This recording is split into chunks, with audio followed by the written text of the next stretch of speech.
Hello students, welcome in MKH video series. तो 9th class के movements book के जैसे कि अपने लास्ट वीडियो में चैप्टर नंबर 5 के बारे में बात की थी, आज अपने उसी बुक्स के आगे करते हुए उसके नेक्स्ट चैप्टर को करेंगे। तो इससे पहले अपने इसके 5 चैप्टर जो हैं वो किए थे। पिछली वीडियो में अपने 5th चैप्टर किया था, हैप्पी प्रिंस वाला। आज अपने बात करेंगे चैप्टर नंबर 6 की सॉरी। आज जो अपने चैप्टर करेंगे वो कौन सा करेंगे? चैप्टर नंबर 6 करेंगे। ओके, कौन सी बुक्स चल रही है अपने? Movements book. चैप्टर नंबर 6 जो है उसका नेम है weathering the storm in Ersama.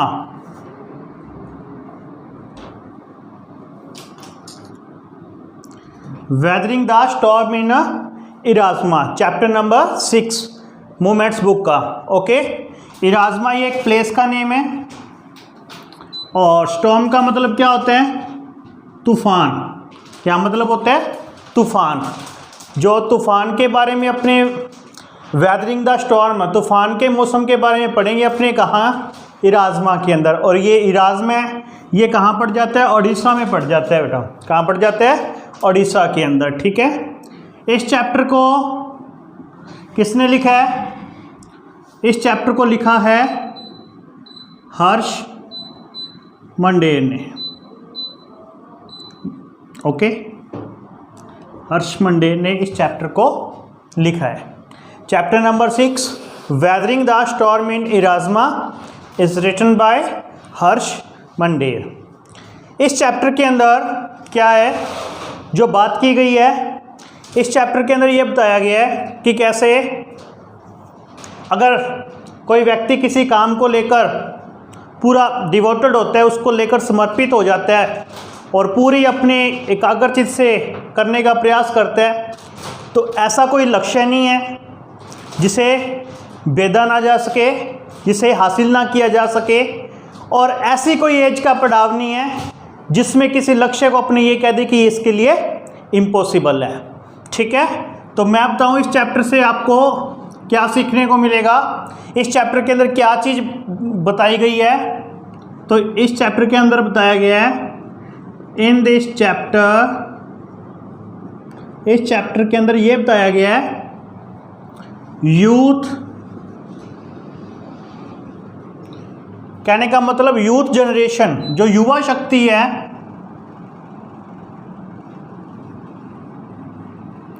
Is soul of a country. बहुत अच्छे।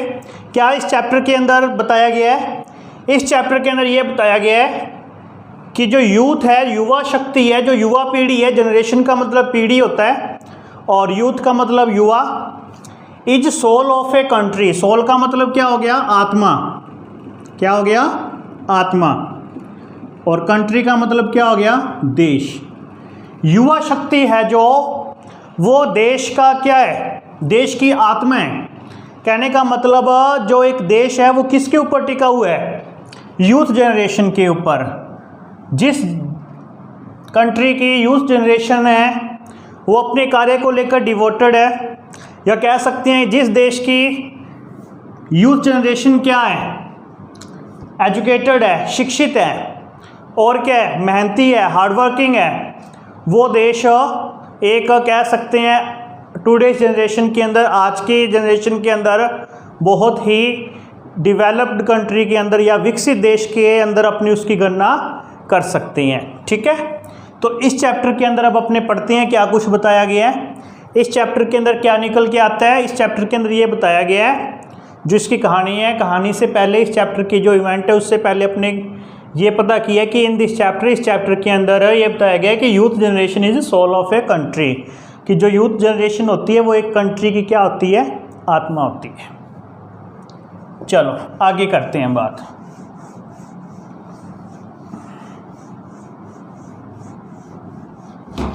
अब अपने बात करते हैं इसके इवेंट की। इस चैप्टर के अंदर क्या है?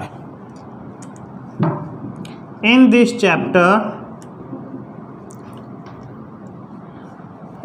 चैप्टर इस चैप्टर के अंदर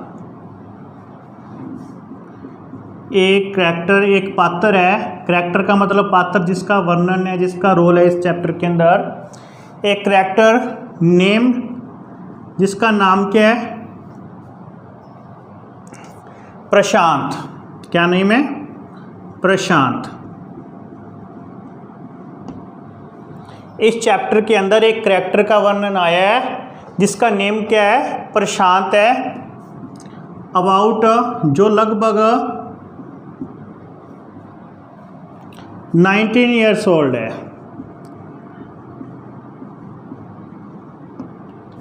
कितने साल का है? 19 साल का है। ओके। इन दिस चैप्टर, इस चैप्टर के अंदर एक करैक्टर नेम्ड प्रशांत, एक करैक्टर का वर्णन है, एक पात्र का वर्णन है जिसका नेम क्या है? प्रशांत है। और जो प्रशांत है वो अबाउट कितने है? 90 ईयर्स ओल्ड है। कितने है वो? 19 साल का है। He is a very hard working, वो बहुत ही कठिन परिश्रमी है। ओके। तो बात की गई है ऑन 27 अक्टूबर 1999। जो बात की गई है वो 27 अक्टूबर 1999 की बात की गई है। प्रशांत है जो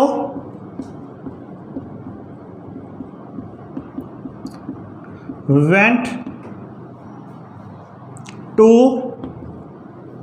जो प्रशांत है वो कहाँ गया था? इराज़मा गया था। कहाँ के गया था बेटा? इराज़मा। 27 अक्टूबर 1999 की बात है। प्रशांत वेंट टू इराज़मा।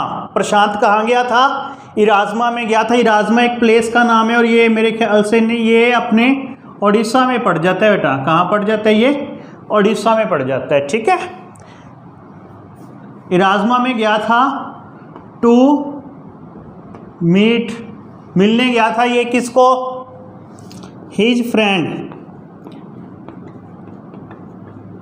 अपने दोस्त को मिलने गया था। ठीक है। द प्लेस, जो ये जगह थी, was about 18 kilometre away from Prashant village.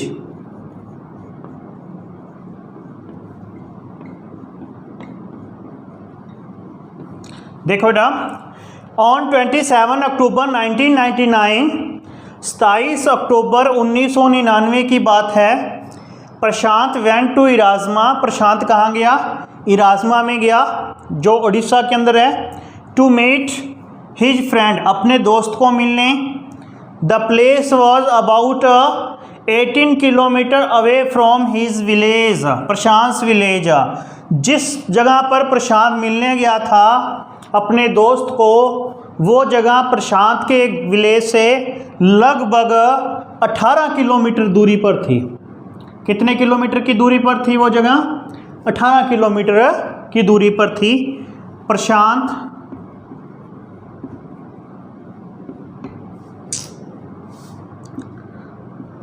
Village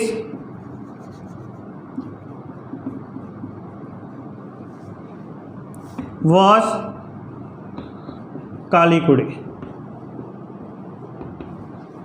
ये भी उड़ीसा में पड़ जाते हैं। जो प्रशांत है उसके विलेज का नाम क्या है? कालीकुड़ी है। ठीक है। और ये भी कहाँ पड़ जाता है? उड़ीसा के अंदर पड़ जाता है बेटा। ठीक है। और ये मिलने कहाँ गया था? इराज़मा गया था। किसको? अपने दोस्त को मिलने। देखो क्या होता है, व्हेन ही वेंट टू इराज़मा, जब वो इराज़मा गया था ना तो क्या हुआ, द हैवी साइक्लोन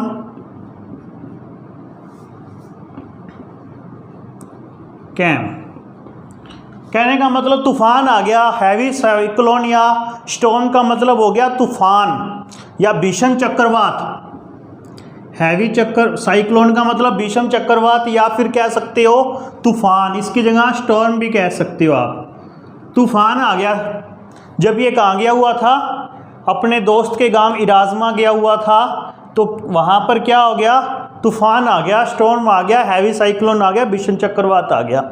इतनी बात समझ आई कि 27 अक्टूबर 1999 को प्रशांत इराज़मा गया था अपने दोस्त से मिलने, और जो उसका गांव था 18 किलोमीटर की दूरी पर था, और प्रशांत के गांव का नेम कालीकुड़ी था और ये उड़ीसा के अंदर है। और जब वो वहाँ गया तो वहाँ पर बहुत ज़्यादा भीषण क्या आ जाता है, चक्रवात आ जाता है। चलो अब अपने आगे पढ़ते हैं।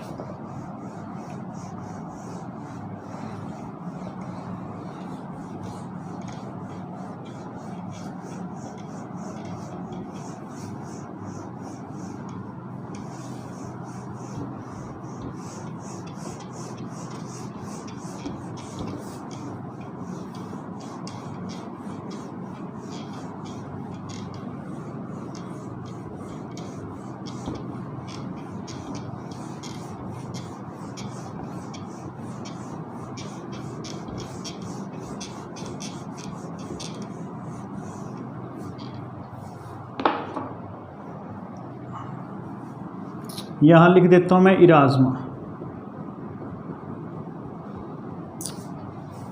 ओके, तो चक्रवात आ जाता है बेटा वहाँ पे। जब वो ये आ जाता है तो प्रशांत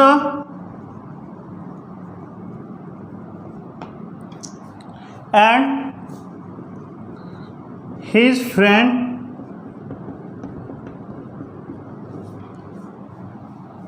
डिसाइडेड to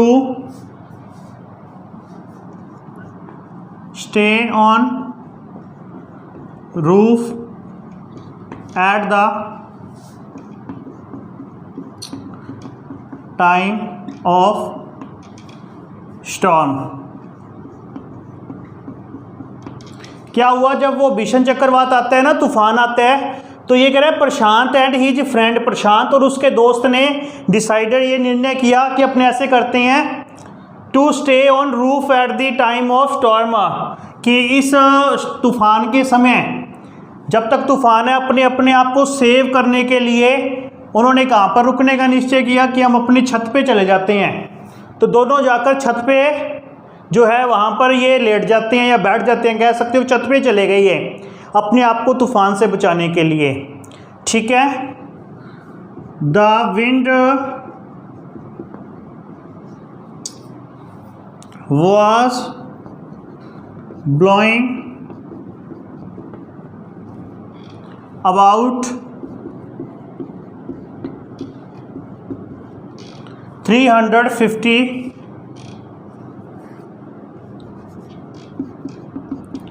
पर आवर।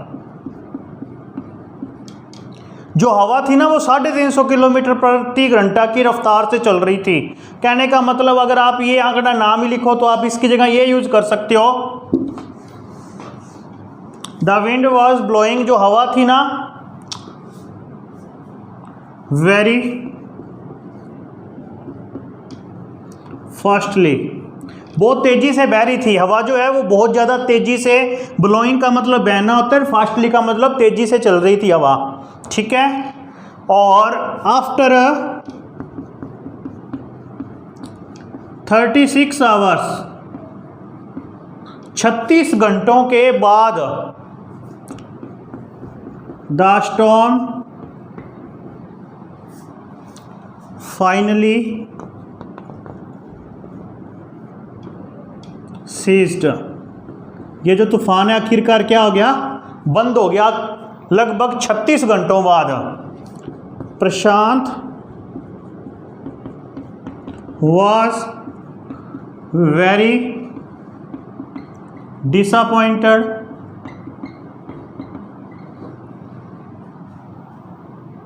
जो प्रशांत था वो बहुत ज़्यादा निराश था, क्योंकि वो तो अपने गांव से दूर आया हुआ था ना अपने दोस्त को मिलने, लेकिन अब वो बहुत ज़्यादा निराश हुआ पड़ा था। डिसअपॉइंटेड का मतलब क्या होता है? निराश होना। ठीक है, क्यों हुआ? उसने सोचा कि शायद अब इतने भीषण चक्रवात के अंदर उसकी फैमिली क्या पता जिंदा होगी या नहीं होगी। तो इस चीज़ को सोचकर वो बहुत ज़्यादा क्या हुआ? निराश हो गया और उसको चिंता होने लग गई। ठीक है, ही was worried का मतलब चिंतित, about his family members। वो क्या था? अपने परिवार के सदस्यों को लेकर चिंतित हो गया कि पता नहीं मेरे परिवार के सदस्यों के साथ क्या बना होगा। ठीक है, he picked a stick and went to his village। बस अब वो ज़्यादा रुका नहीं, क्योंकि 36 घंटे तो ये तूफान चला था। रुकते सारे उसने क्या किया? पिकड़े स्टिक, एक छड़ी उठाई या कह सकती हो उसने एक स्टिक ले ली। स्टिक इसलिए ले ली ताकि उसको कोई रास्ते में ज़रूरत पड़ जाए तो वो स्टिक का सहारा ले सकता है था। And went to his village, और अपने गांव सीधा चला गया। ऑन दी वे, रास्ते में क्या हुआ? He met with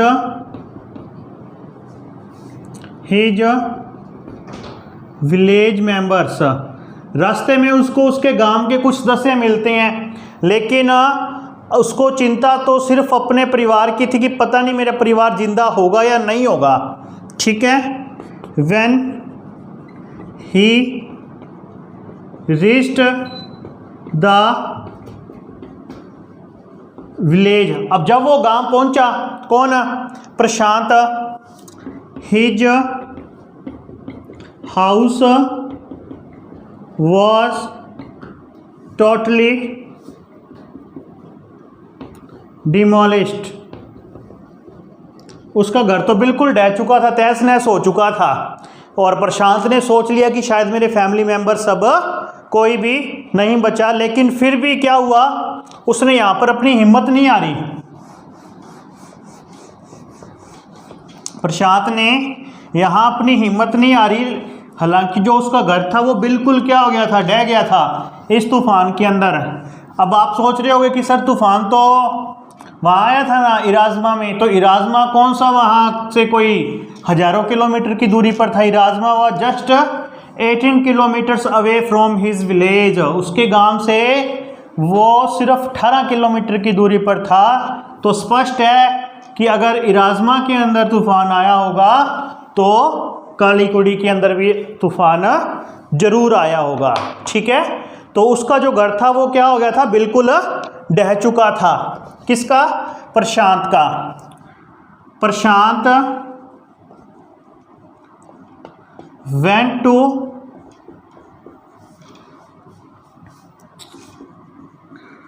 red cross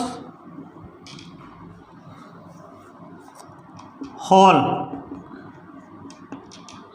जो रेड क्रॉस संस्था थी ना, उन्होंने अपना एक हॉल बना रखा था उनके गांव के अंदर तूफान के अंदर। ये रेड क्रॉस एक ऐसी संस्था होती है जो बाढ़ क्षेत्र जो होता है ना, जहां बाढ़ वगैरह आ जाती है, तो वहां पर ये एक राहत प्रदान करने का काम करती है। कौन सी? कई प्रकार की संस्थाएं होती हैं, उनमें रेड क्रॉस भी है। तो रेड क्रॉस के हॉल में चला जाता है कौन? प्रशांत। और रेड क्रॉस संस्था क्या करती है? हॉल के अंदर तूफान के अंदर जो गंभीर रूप से घायल या कह सकते हैं कि वो व्यक्ति जो अनाथ हो गए या बेसहारा हो गए या जिनका कोई पता नहीं है, उनको वो इस हॉल के अंदर ले आते हैं। तो वो रेड क्रॉस संस्था का जो हॉल था ना, वहाँ आ जाता है। क्या पता भी उसको अपने परिवार के मेंबर्स मिल जाएं। ठीक है, ही वॉज वेरी प्लीज्ड। अब वो वहाँ पर जाकर बहुत खुश हुआ। क्यों हुआ? because his family members were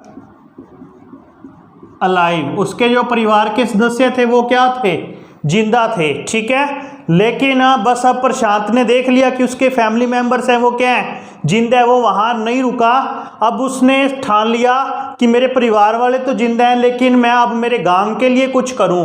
तो प्रशांत ने क्या किया, अपने परिवार को देखने के बाद ना कि वो वहाँ पर अपने परिवार के पास ही रहा, लेकिन उसने क्या किया, उसने अब ये सोचा कि जो गांव की ये हालात हैं उसके लिए वो जितना कुछ कर सके वो उसको करना चाहिए। तो यही तो मैंने आपको कहा था कि जो टीनेजर होती हैं वो एक देश की आत्मा होती हैं। टीनेजर जो होती हैं, जो युवा होती है पीढ़ी, वो देश के लिए चाहे अगर वो डिवोटेड हो जाए, समर्पित हो जाए अपने काम के प्रति, तो देश का भविष्य कुछ अलग प्रकार से बदल सकते हैं, ठीक है। तो क्या किया प्रशांत,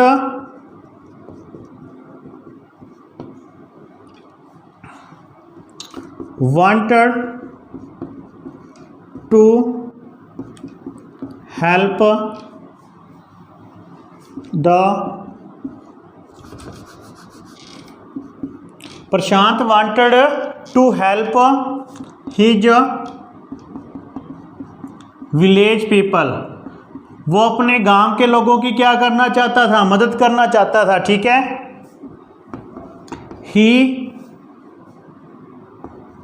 made a great effort for it। इसके लिए उसने बहुत मतलब कि अपना प्रयास किया, अपना सब कुछ झोंक दिया गांव वालों की हेल्प करने के लिए, ठीक है। एट फर्स्ट सबसे पहले तो क्या किया, हिज वॉलेंटियर्स, जो उसने अपने वॉलेंटियर्स तैयार किए थे, हिज वॉलेंटियर्स प्रेजुएटेड। प्रेजुएटेड का मतलब क्या होता है, मनाया, किसी को राजी करना, उसके लिए क्या होता है, कौन सा वर्ड यूज करते हैं, प्रेजुएटेड। जो प्रशांत ने वॉलेंटियर्स तैयार किए थे ना, उन्होंने प्रेजुएट किया, मनाया, किनको किनको मनाया उन्होंने, ग्रोसरी स्टोर्स ऑनर्स, या कह सकते हो ट्रेडर्स। गांव के अंदर जो व्यापारी थे ना, जिनके पास बहुत सारा क्या था, अनाज था या खाद्य पदार्थ थे, या आपने कह सकते हैं ग्रोसरी स्टोर के जो मालिक थे, गांव के अंदर जो बड़ी बड़ी किराना दुकान या कह सकते हो खाद्य पदार्थों की दुकानों के जो मालिक थे ना, उनको मनाया। मनाने का मतलब ये नहीं है कि वो रूठे हुए थे, उनको मनाया किस चीज के लिए, टू गिविंग, देने के लिए, क्या, द ग्रेन, अनाज देने के लिए, ठीक है। In this critical condition without any cost, without any cost. उन्होंने उनको मनाया कि आप ऐसे करो, इस क्रिटिकल का मतलब इन विकट परिस्थितियों के अंदर आप क्या करो, आपके पास जो भी अनाज है वो गांव वालों को क्या करो, फ्री में दो, ताकि कुछ समय के लिए वो अपना खान पान कर सकें। जो थोड़े बहुत लोग बचे हुए थे, अबाउट 80 to 90 पीपल, ये मतलब कि उनके गांव के अंदर अपने कह सकते हैं जो भी जिंदा थे, ठीक है। और मोस्ट ऑफ पीपल्स क्या हो गए थे, ज़्यादातर लोग अनाथ हो गए थे, ऑर्फन। अनाथ को क्या बोलते हैं, ऑर्फन बोलते हैं। तो सबसे पहले तो उसने व्यापारियों को मनाया कि आप फ्री खाना, इनको फ्री अनाज दो, ठीक है। उसके बाद क्या हुआ, 5th डे, 5वें दिन क्या हुआ, अब 3-4 दिन तो उनका ऐसे काम चल गया। 5th day a helicopter with heavy grain came there. वहाँ पे एक हेलीकॉप्टर आया जो इसके अंदर पूरा भंडार था अनाज बहुत था, वो मतलब कि उनकी हेल्प करने के लिए, उनको अनाज देने के लिए आया था, किसी संस्था के द्वारा भेजा गया था वो हेलीकॉप्टर। ठीक है, तो अब ये हेलीकॉप्टर एक बार आ गया, इसका मतलब ये नहीं है कि वो बार बार आएगा, कुछ दिनों के लिए इनका काम यहाँ से चल पड़ा। ठीक है, अब प्रशांत ने देखा कि उसके गांव के ज़्यादातर लोग जो थे ना वो अनाथ हो गए थे और जो विधवाएं हो गई थी कुछ औरतें, तो दोनों को ज़रूरत थी। तो उन्होंने क्या किया, उन्होंने एक इस प्रकार का कम्युनिटी, एक सामुदायिक भवन बना लिया कि जो ऑर्फन बच्चे हो गए थे, अनाथ हो गए थे, उनको लेके आए वहाँ। और जो लेडीज, जो औरतें क्या कहते हैं, अपने जो मतलब कि जिन्होंने अपने पति को या अपने परिवार के मेंबर्स को खो दिया था, उनको वहाँ उनकी देखभाल करने के लिए लेके आए। ठीक है सॉरी। तो औरतों ने और उन बच्चों को संभाला। ठीक है, और दोनों कम्युनिटी हॉल के अंदर काम करने लग गए। अब प्रशांत को लगा कि इतना भी काफ़ी नहीं है, इनको अपने काम में रुचि पैदा करने के लिए कुछ ऐसा एक इनको मतलब कि प्रकार का एक ऐसा रिस्पॉन्सिबिलिटी सौंपी जाए। और रिस्पॉन्सिबिलिटी तभी बनेगी यदि उनको कुछ दिया जाएगा, और यदि उनको कुछ दिया जाएगा तो वो अपना काम बिल्कुल रिस्पॉन्सिबिलिटी के साथ करेंगे। तो उन्होंने क्या किया, एक स्कीम चलाई। कौन सी स्कीम? इन्होंने एक स्कीम चलाई बेटा, वहाँ पे कौन सी स्कीम चलाई थी इन्होंने?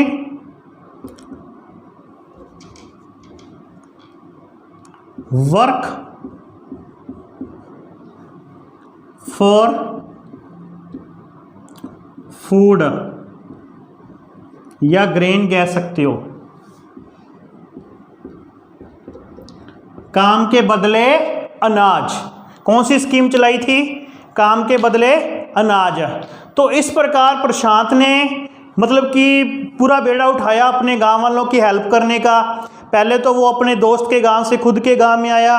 सबसे पहले उसने इस चीज़ का कन्फर्म किया कि परिवार वाले, हालांकि एक बार तो वो चिंतित हो गया था अपने परिवार को लेके जब उसने अपने घर को देखा इस हालात में, लेकिन रेड क्रॉस हॉल के अंदर जब उसने अपने परिवार मेंबर्स को देखा तो वहाँ पर उसको थोड़ी सी सेटिस्फेक्शन मिल गई कि हाँ भाई मेरे फैमिली मेम्बर्स तो जिंदा हैं अभी।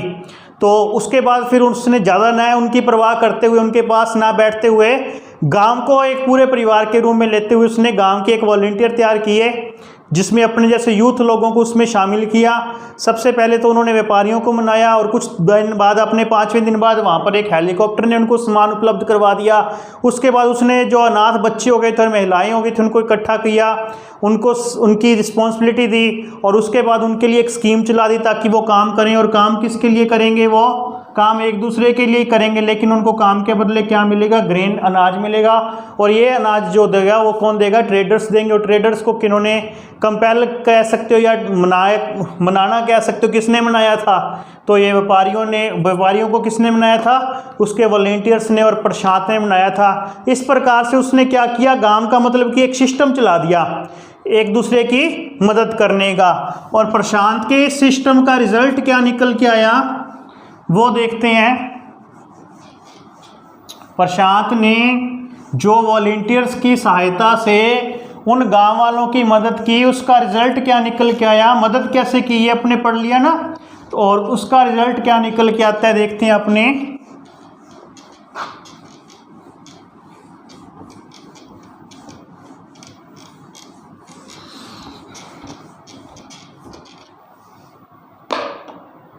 क्या रिजल्ट निकल के आता है उसका?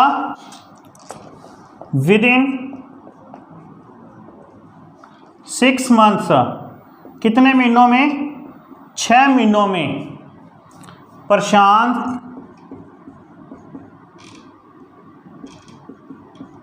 विलेज, प्रशांत का जो गांव था ना, रिकवर्ड, उसने रिकवरी कर ली थी भाई, सुधार कर लिया था, या कह सकते हो अपनी स्थिति को ठीक कर लिया था विद हिज,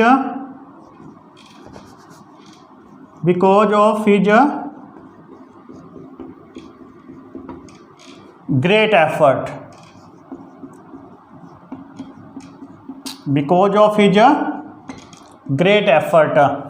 कहने का मतलब 6 महीनों के अंदर प्रशांत का जो गांव था वो रिकवर हो गया था। और ये हुआ सिर्फ और सिर्फ प्रशांत के हार्डवर्क के कारण था, प्रशांत की मेहनत की वजह से हुआ था कि उनके गांव ने 6 महीने के अंदर क्या कर ली, रिकवरी कर ली, अच्छे मतलब कि हालात के अंदर उनका गांव हो गया।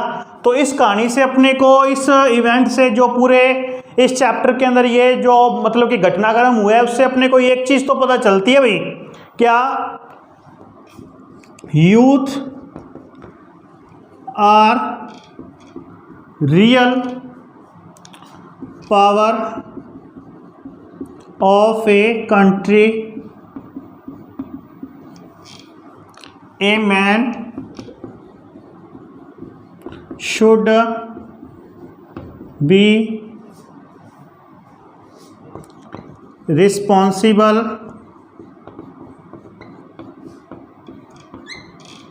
for his entire family instead of his selfish motives। देखो बेटा क्या कह रही है, youth are real power of a country. जो युवा शक्ति है ना, वो वास्तव में एक देश की अच्छी, या कह सकते हैं रियल पावर जो होती है ना एक देश की, वो कौन सी होती है, यूथ होती है, वो एक देश की क्या होती है, रियल पावर होती है। रियल पावर का मतलब असली शक्ति जो है ना, वो कौन होते हैं, यूथ ही होती है बेटा। कौन होती है, यूथ, युवा होते हैं।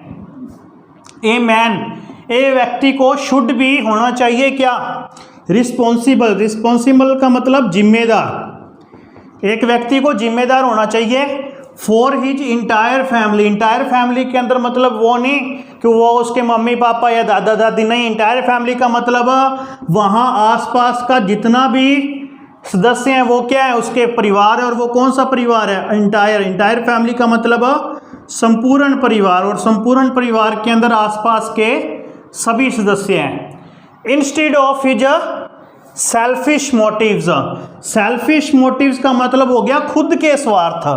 सेल्फिश मोटिव्स का मतलब क्या हो गया, खुद का या खुद के स्वार्थ। कहने का मतलब एक व्यक्ति को रिस्पॉन्सिबल होना चाहिए, हार्डवर्क करना चाहिए, सोचना चाहिए, चिंतित होना चाहिए और प्रयास करना चाहिए इंटायर फैमिली के लिए, ना कि सिर्फ खुद के सेल्फिश मोटिव्स के लिए, अपने को लाभ पहुंचाने के लिए। जो प्रशांत था इसका करेक्ट एग्जाम्पल है। उसने अपने परिवार को देखने के बाद अपने परिवार के ही बारे में ना सोचते हुए पूरे परिवार को, कहने का मतलब पूरे गांव के लिए उसने कार्य किया। और उसने एक ऐसा अच्छा एग्जाम्पल सेट किया कि 6 महीने के अंदर इतने भीषण चक्रवात से भी उसका गांव जो है वो रिकवर हो गया था। तो इस चैप्टर के अंदर प्रशांत के इस अनबिलीवेबल वर्क के बारे में, उसके डिवोशन के बारे में, उसके दृढ़ संकल्प के बारे में जो है ना बात की गई है। और प्रशांत के इस दृढ़ इरादे ने अपने गांव के लोगों को क्या कर दिया, रिकवर करा दिया। ठीक है, तो ये इस चैप्टर के बारे में था। आई होप ये आपको बहुत अच्छे से समझ आ गया होगा।